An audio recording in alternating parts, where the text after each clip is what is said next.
Olá, muito bom dia. Estamos aqui para mais uma vez meditarmos da palavra de Deus e hoje estamos com um assunto aqui muito, muito delicado e muito especial.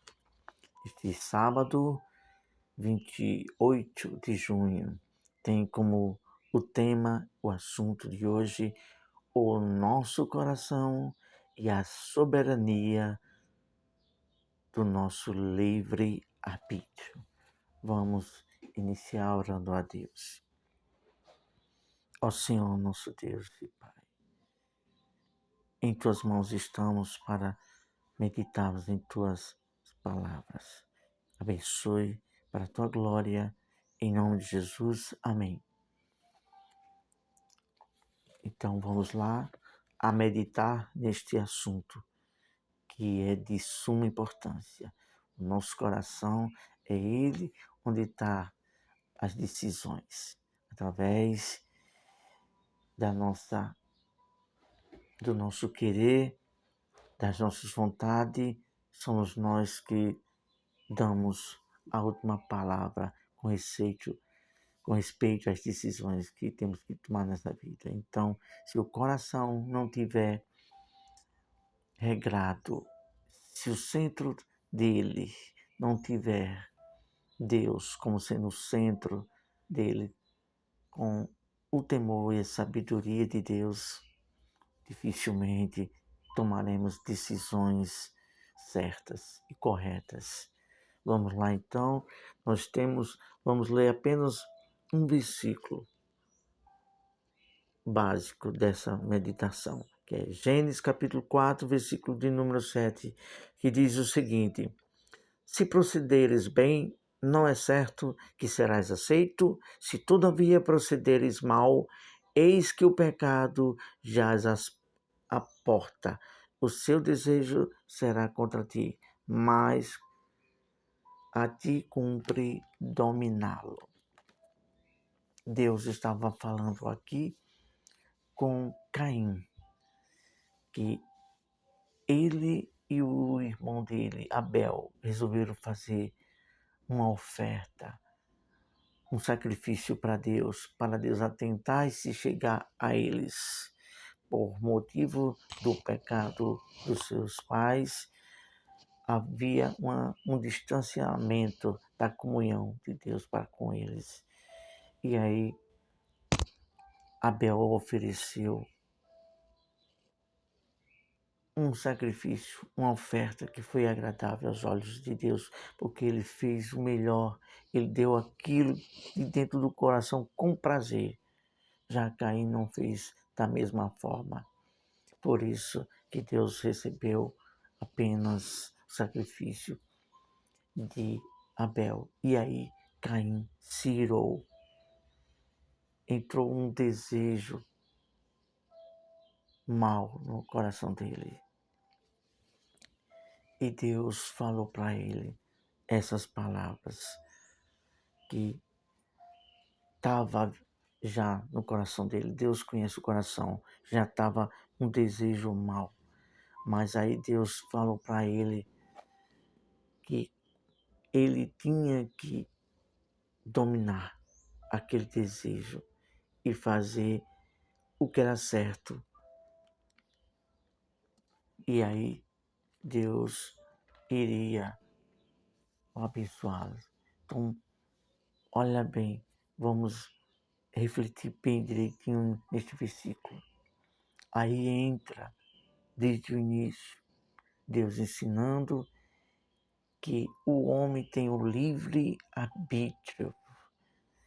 Se há decisões para fazer coisas erradas, cumpre cada um de nós dominar e fazer o que é certo. Se há uma decisão a ser tomada, Deus não vai interferir. É o livre-arbítrio. Somos nós que temos que decidir. Se há uma situação para uma determinada decisão, Deus não vai tomar em nosso lugar. Somos nós que temos que decidir. Concernente à salvação, da mesma forma. Deus mostra o caminho da vida e da morte. Está escrito em Deuteronômio, capítulo 30, versículo 19. Se não me foge a memória, Deus disse, através de Moisés: Eis que proponho o caminho da vida e da morte, da bênção e maldição. Escolhe, pois, a vida para que vivas. Deus dá o conselho. Deus não deixa ninguém inocente. Ele manda os seus profetas falar a sua palavra, que está escrito na Bíblia Sagrada, para que ninguém seja inocente e que depois venham tomar a sua decisão por si só. Então é um livre-arbítrio. Deus não impõe nada a ninguém. Ele deixa a pessoa bem à vontade para decidir por conta própria a respeito do que tem que se decidir para algumas coisas e concernente à salvação da mesma forma. Vamos continuar aqui. Vamos ser bastante breve, acredito eu. Fizemos 3 pontuações aqui. A primeira pontuação: o coração do homem, fora da vontade de Deus, corre o perigo de perder a vida eterna. É dessa forma. Quando o coração, as vontades, as decisões estão fora do temor de Deus, corre o risco de perder a salvação. Porque o homem, pelo seu próprio coração, suas vontades, eles são inclinados, somos inclinados a fazer aquilo que é humano, aquilo que é vontade própria. E nossas vontades próprias, nossos desejos humanos, eles tendem ao erro. Então o coração tem que estar regido por Deus. A pessoa tem que nascer de novo para ter um novo coração que é inclinado para as leis de Deus e para uma fé inteligente. Segunda pontuação: Deus não força ninguém a fazer a vontade dele. Ele dá o livre arbítrio para que cada um decida por si só o que quer da vida. É dessa forma. Deus não toma e não força ninguém a tomar uma decisão. E concernente à salvação, Deus não chega e coloca assim as mãos ao seu pescoço e diz: ó, me aceite, faça a minha vontade. Não. Deus não força ninguém a fazer a vontade dele. Deus quer que a pessoa o faça de espontânea vontade, de coração, com prazer. Porque assim é como uma conquista de um casal. A pessoa não vai forçar a pessoa, me ame, me ame. Não, tem que conquistar. Você quer aquela pessoa, você tem um prazer naquela pessoa, então você vai fazer por onde conquistar. Se aquele amor, se aquela vida, a presença, tudo que diz respeito às atitudes e à companhia daquela pessoa é agradável para você, então você vai fazer tudo para conquistar. Da mesma forma é Deus. Se você vê que Deus é amor, que Deus é digno do seu amor, da sua confiança, Ele quer o bem para nós, Ele quer tudo para nos fazer feliz. Se você usa essa fé inteligente e sabe que Ele é eterno, que nos dá o bem maior, o amor dele e a vida eterna, então é claro que você vai fazer de tudo, de coração, para aceitar a vontade dele. O seu livre-arbítrio, sua vontade vai ser espontânea. E isso é agradável a Deus. Deus não quer que ninguém seja forçado a fazer alguma coisa para Ele, dar alguma oferta para Ele. Não, Ele quer tudo espontâneo. Porque quando tudo é espontâneo, é porque é de bom grado, é de satisfação, é de prazer que a pessoa está fazendo. Isso é a sabedoria, a inteligência de Deus para se viver uma verdadeira entrega e uma decisão com amor para com Ele. Terceira pontuação, e aqui já estamos chegando ao final. Vamos falar aqui de um jovem rico. Nós vemos isso em Em quase todos os evangelhos, Marcos, Lucas, Mateus, tem esse mesmo assunto, sobre o jovem rico. Em Marcos 19, versículo 16 ao 23. Nós não vamos ler, depois você confira aí na sua Bíblia. Marcos, Evangelho, segundo livro do Novo Testamento. Marcos, capítulo 19, versículo 16 a 23. Vemos um exemplo do livre-arbítrio. O jovem rico o preferiu sua riqueza e desprezou a salvação. Foi desse jeito. Ele chegou para o Senhor Jesus e disse: Mestre, bom mestre, que farei para herdar a vida eterna? Primeira situação, Jesus falou de repente que Deus não gosta de elogios, Deus gosta de sinceridade, franqueza. Ao que o Senhor Jesus respondeu: bom só é um, meu Pai. Então, Deus aí mostrou para ele, na pessoa do Senhor Jesus: você sabe os mandamentos? Ele sei todos, desde a minha juventude. Mas o Senhor Jesus disse: te falta uma coisa. Aí Jesus respondeu para ele a coisa que estava faltando: vai, vende tudo que tens e reparte com os pobres.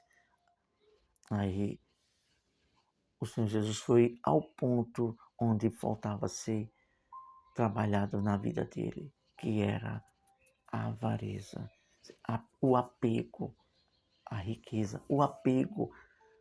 Tem muitas pessoas que têm o dinheiro como o Deus dele, como está escrito na palavra de Deus, que Jesus disse: não podeis servir a Deus e a Mamon. Mamon é esse mundo, tudo que tem nesse mundo e as riquezas. E aí fica difícil você idolatrar a riqueza, as coisas desse mundo. E aí ele tinha muito dinheiro, era muito rico.